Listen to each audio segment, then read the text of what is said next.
மதுரை மாவட்டத்தைச் சேர்ந்த தாவேக மற்றும் திமுக உள்ளிட்ட மாற்றுக் கட்சியினர் 200க்கும் மேற்பட்டோர் அதிமுகவில் இணைந்தனர்.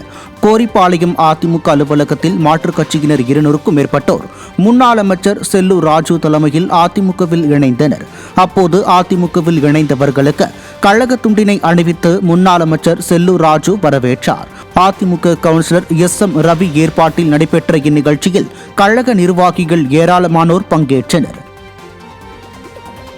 மயிலாடுதுறை மாவட்டம் தலையுடையார் கோவில் 10 ஊராட்சியில் இருந்து திமுக தாவேகவைச் சேர்ந்த 50க்கும் மேற்பட்டோர் அதிமுகவில் இணைந்தனர்.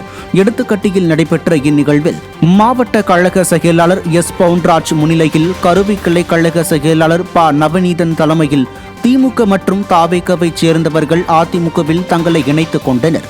கழகத்தில் இணைந்த புதிய உறுப்பினர்களுக்கு மாவட்ட கழக செயலாளர் கழக துண்டு அணிவித்து வரவேற்றார். இந்நிகழ்வில் கழக நிர்வாகிகள் திரளானோர் உடன் இருந்தனர். கோவை மாவட்டம் உடுமலையில் அதிமுக மற்றும் கூட்டணி கட்சி நிர்வாகிகள் ஆலோசனைக் கூட்டம் நடைபெற்றது.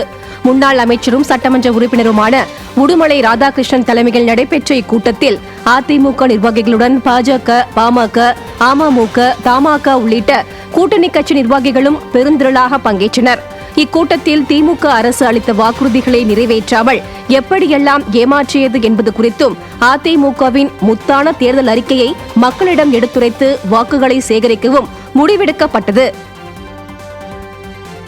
புதுச்சேரியில் அதிமுக வேட்பாளர்கள் அன்பழகன் மற்றும் காந்தி ஆகியோர் இன்று வேட்புமனு தாக்கல் செய்தனர். கடந்த 16ஆம் தேதி புதுச்சேரியில் வேட்புமனு தாக்கல் துவங்கிய நிலையில் அதிமுக சார்பாக உப்பளம் தொகுதியில் போட்டியிடும் அன்பழகன் மற்றும் உருளையன்பேட்டை தொகுதியில் போட்டியிடும் காந்தி ஆகியோர் ஊர்வலமாக வந்து புதுச்சேரி போக்குவரத்து துறை அலுவலகத்தில் உள்ள தேர்தல் நடத்தும் அதிகாரியிடம் வேட்புமனு தாக்கல் செய்தனர்.